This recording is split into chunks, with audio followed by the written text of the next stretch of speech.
कल्पना कीजिए, जब न दिन था न रात, न सृष्टि थी न प्रलय, तब भी जो था वही शिव था।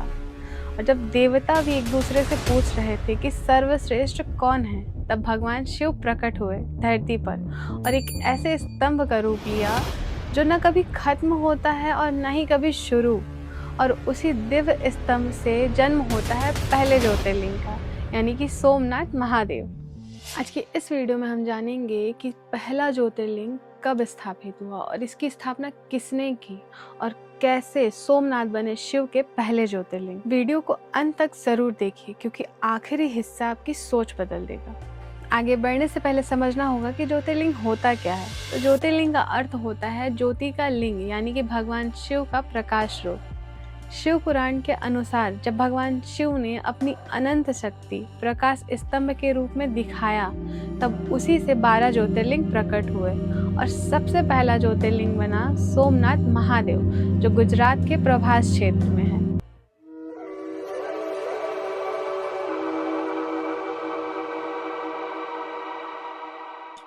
शिव पुराण और स्कंद पुराण के अनुसार सोमनाथ ज्योतिर्लिंग की स्थापना चंद्रदेव ने की थी और इसीलिए इसका नाम पड़ा सोमनाथ। सोम यानी कि चंद्र और नाथ यानी कि स्वामी, यानी कि चंद्रदेव के स्वामी। धार्मिक ग्रंथों के अनुसार सोमनाथ ज्योतिर्लिंग की स्थापना सृष्टि के प्रारंभिक काल में हुई, यानी कि सत्ययुग के प्रारंभ में। ये मानव इतिहास से पहले की घटना है, जब देवता और ऋषि धरती पर विचरण किया करते थे। कहते हैं सतयुग में इसे चंद्रदेव ने सोने से बनवाया, त्रेता युग में रावण ने इसे चांदी से और द्वापर युग में भगवान श्री कृष्ण ने इसे चंदन की लकड़ी से।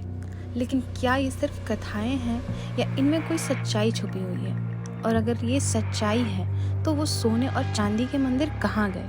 और सोमनाथ मंदिर के आसपास बहती गोमती नदी का एक अजीब रहस्य। हर रोज सुबह इसका पानी बढ़ता है और रात को घट जाता है। वैज्ञानिक भी इसे समझ नहीं पाए, लेकिन स्थानीय लोग कहते हैं कि ये शिव की माया है।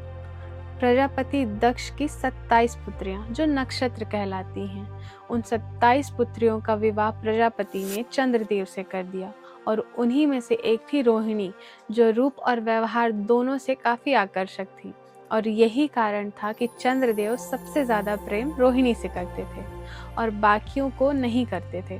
और जब ये बात प्रजापति को पता चली तो वो काफी ज्यादा क्रोधित हुए और क्रोध में आकर उन्होंने चंद्रदेव को एक भयानक श्राप दे दिया, तुम्हारा तेज धीरे धीरे नष्ट हो जाएगा। और फिर चंद्रदेव क्षय रोग से पीड़ित हो गए। उनका रूप और तेज धीरे धीरे दोनों ही कम होने लगा और इस बात से चंद्रदेव चिंतित होकर पहुंचे ब्रह्मदेव के पास और ब्रह्मदेव ने उन्हें इससे मुक्ति का मार्ग बताया। और तब चंद्रदेव पहुंचे गुजरात के प्रभास क्षेत्र में और वहां पर उन्होंने भगवान शिव की कठोर तपस्या की कई हजार वर्षों तक। और तब भगवान शिव प्रसन्न हुए। शिव ने कहा, चंद्र, तुम्हारा श्राप पूरी तरह नहीं मिटेगा, लेकिन तुम्हारा वृद्धि और क्षय चलता रहेगा। और इसी से जन्म हुआ अमावस्या और पूर्णिमा का। और उसी समय भगवान शिव ने चंद्रदेव को अपने शीश पर स्थान दिया और शिव कहलाए चंद्रशेखर।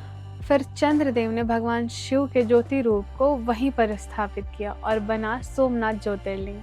सोमनाथ ज्योतिर्लिंग धरती पर स्थापित पहला ज्योतिर्लिंग माना जाता है। शिव पुराण कहता है कि सोमनाथ स्थान जो है वो स्वयं भगवान शिव का निवास स्थान है और इसीलिए मंदिर कई बार टूटा, इसे कई बार नष्ट किया गया, लेकिन जो सोमनाथ का तत्व है वो कभी नष्ट नहीं हुआ। 12 ज्योतिर्लिंगों में सोमनाथ का महत्व क्या है? इसका सबसे पहला महत्व है कि ये धरती पर स्थापित पहला ज्योतिर्लिंग है और इसकी स्थापना स्वयं चंद्रदेव ने की थी। ये समुद्र तट के किनारे पर स्थित है और इसका सबसे बड़ा महत्व है कि इसे मोक्ष देने वाला कहा जाता है। और सोमनाथ ज्योतिर्लिंग के केवल दर्शन मात्र से ही जन्मों जन्मांतर के पाप नष्ट हो जाते हैं। सोचिए, जब चंद्रदेव का तेज खत्म हो रहा था, जब सारे द्वार बंद हो गए थे और जब श्राप से मुक्ति का कोई रास्ता नहीं दिख रहा था, तब एक शक्ति ने उनकी रक्षा की, महादेव। और वही महादेव आज भी प्रभास क्षेत्र के तट पर सोमनाथ के रूप में विराजमान है। लहरें आती हैं, समय बदलता है, साम्राज्य उठते और गिरते हैं, लेकिन शिव की ज्योति कभी नहीं बुझती। सोमनाथ सिर्फ पहला ज्योतिर्लिंग नहीं, ये याद दिलाता है कि अंधेरा चाहे कितना भी गहरा हो, प्रकाश का एक स्तंभ हमेशा खड़ा रहेगा। अगर आप भी मानते हैं कि शिव सिर्फ मंदिरों में नहीं बल्कि हर जगह, हर कण में बसते हैं, तो कमेंट में लिखिए हर हर महादेव। इस वीडियो को शेयर कीजिए ताकि सोमनाथ की ये कथा हर घर तक पहुंच सके। मिलते हैं अगले एपिसोड में 12 ज्योतिर्लिंगों के इस पवित्र यात्रा के अगले अध्याय के साथ। तब तक याद रखिए, शिव ही सत्य है, शिव ही अनंत है, शिव ही शक्ति है। हर हर महादेव।